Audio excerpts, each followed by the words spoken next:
आज ऑफिस ना थोड़ा जल्दी जाना पड़ रहा है क्योंकि बाहर जर्मनी से क्लाइंट आ रहे हैं। ठीक है। वो मैं कह रही थी, मुझे ना 15,000 रुपये की ज़रूरत है। 15,000 रुपये? क्यों 15,000 रुपये की जरूरत क्यों है आपको? वो बात ऐसी है राजीव, पिछले एक हफ्ते से मेरे घर का समरसीबल पंप खराब हो रखा है और उसको ठीक कराने के लिए ना 15 से 20 हज़ार रुपये का खर्चा आ रहा है। अभी पापा के पास इतने पैसे नहीं है जिससे वो अपना समरसीबल पंप ठीक करवा सकें। पानी को लेकर ना पापा को बहुत परेशानी आ रही है। बेचारे पड़ोसियों की टंकी से पानी भर रहे हैं। बस राजीव, मैं सोच रही थी कि पापा को 15,000 रुपये दे देते ताकि वो अपना समरसीबल पंप ठीक करवा सकें। अरे ये क्या बात हुई? समर्सिबल पंप उनका खराब है, उससे हमारा क्या लेना देना? हम क्यों पैसे खर्चे? क्यों मम्मी? हाँ बेटा, तू बिल्कुल ठीक कह रहा है। हम इनके घर की सिरदर्दी क्यों लें?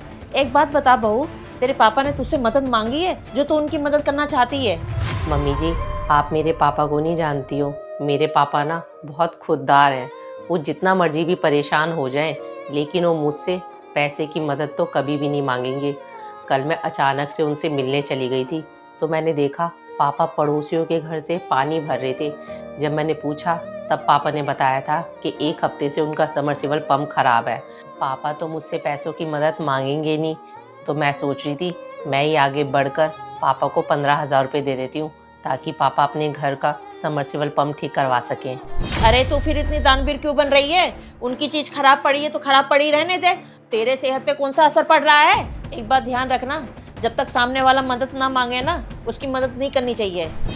हाँ डॉली, मम्मी बिल्कुल ठीक कह रही हैं। और आज आपने पहली बार अपने पापा की पैसों से मदद करने की सोची है, लेकिन आगे से सोच भी मत लेना। चलता हूँ अब मैं।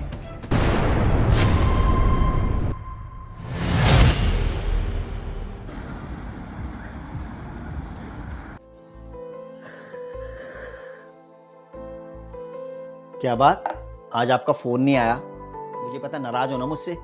नहीं, मैं क्यों नाराज़ होंगी आपसे? एक मिनट रुको, बैठो इधर।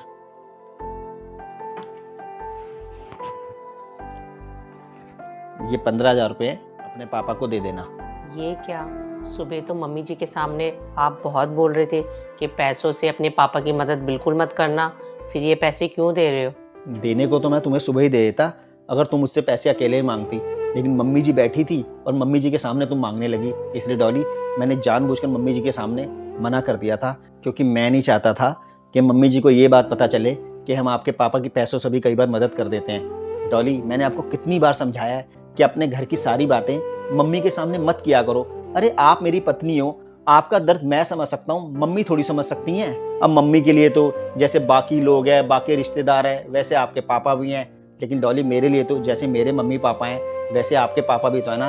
मैं अपने मम्मी पापा में और आपके पापा में भेदभाव नहीं कर सकता हूँ। इसलिए मेरा फर्ज बनता है, जैसे बिन बोले बिन मांगे मैं अपने मम्मी पापा के लिए करता हूँ ना, ऐसे ही बिन मांगे और बिन बोले मैं आपके पापा की भी मदद करूँ।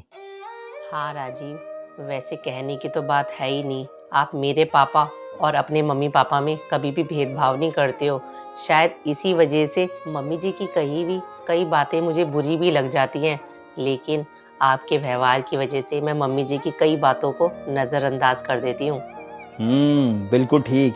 शादीशुदा ज़िंदगी को अच्छे से चलाने के लिए कुछ बातों को नज़रअंदाज करना पड़ता है। और एक बात का हमेशा ध्यान रखना, पति पत्नी की बातें उन दोनों के बीच में रहनी चाहिए।